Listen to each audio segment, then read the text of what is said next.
macam organ yang terlihat di luar dan organ yang di dalam. Yang kita tidak bisa tahu adalah organ yang di dalam. Jadi ada rahim, ada indung telur, dan ada saluran yang persalinan seperti vagina. Ya, itu yang di dalam. Yang di luar kita lihat ada saluran kencing, ada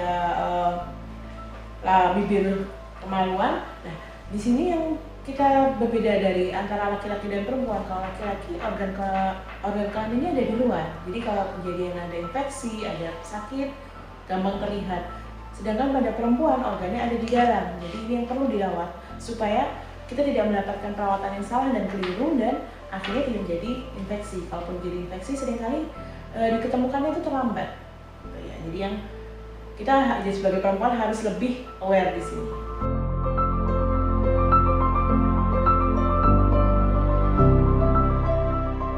Yang sering terjadi adalah keputihan. Jadi yang gejala paling sering adalah keputihan dan perdarahan.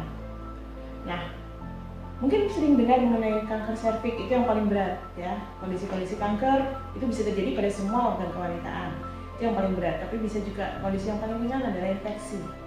Nah, kita mulai dari luar nih. Di luar bisa terjadi infeksi pada salurannya, saluran kencing bisa, terus bisa terjadi kista Bartolini atau abses Bartolini, yaitu bengkak pada bibir kemaluan juga bisa jadi keputihan juga bisa. Terus masuk lagi ke dalam terjadi radang pada mulut rahim atau kita sebut sebagai cervicitis, itu juga bisa terjadi di situ. Peradangan pada rahim dan sampai terjadi infeksi pada indung telur juga bisa terjadi. Nah, banyak hal yang bisa kita lakukan untuk menjaga organ intim ini dari luar. Yang paling gampang adalah bagaimana cara membersihkannya.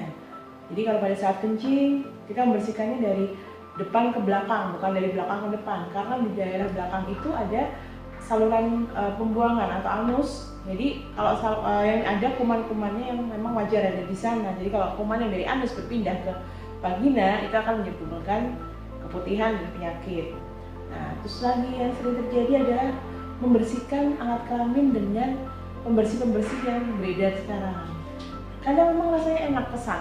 Tapi dengan adanya rasa kesat, itu membuat tubuh kita merasa bahwa oh ini terlalu kering. Jadi akhirnya dari tubuh mengeluarkan sekret lagi, akhirnya terjadilah keputihan di situ. Malah problemnya tidak selesai. Memang kadang-kadang pembersih itu diperlukan pada kondisi-kondisi khusus, tapi tidak tanpa pemeriksaan dari tenaga kesehatan yang kompeten, misalnya dokter atau bidan. Tuh. Terus yang ketiga yang sering terjadi adalah juga pemotongan dari rambut di daerah kelamin.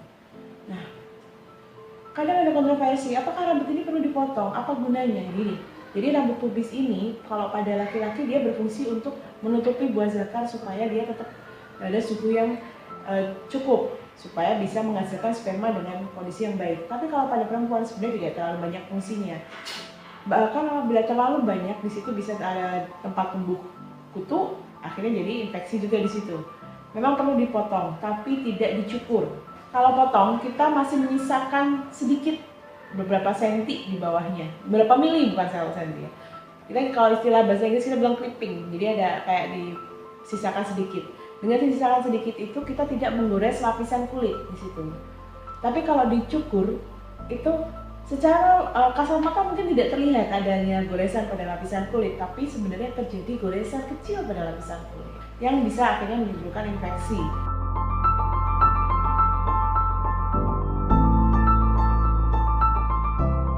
Mungkin teman-teman perempuan lain ya kadang-kadang melakukan waxing pada bulu-bulu di kaki, itu boleh silahkan. Tapi kalau di daerah kemaluan itu daerah paling sensitif dari tubuh kita, saya tidak menyarankan untuk melakukan waxing di situ.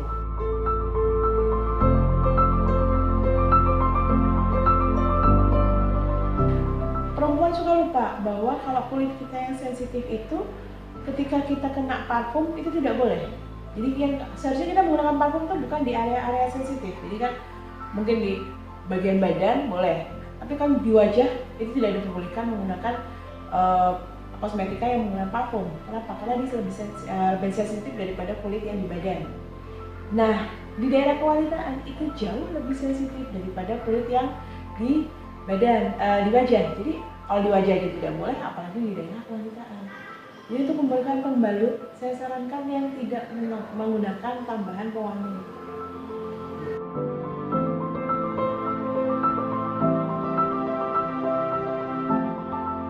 Gunakan baju yang lebih tidak menghambat kelembapan. Misal kita menghindari celana jeans, celana yang terlalu ketat.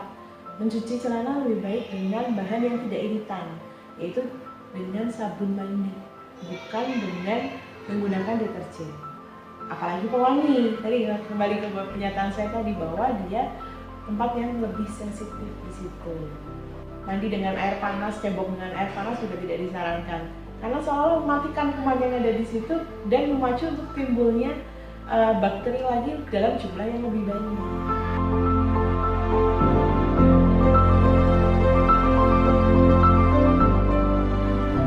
Jangka pendeknya bisa terjadi infeksi, jelas bisa. Yang kedua, kondisinya bisa sangat membuat dia tidak nyaman. Ketiga, infeksi ini merupakan salah satu pintu gerbang untuk terjadinya kemandulan atau infertilitas.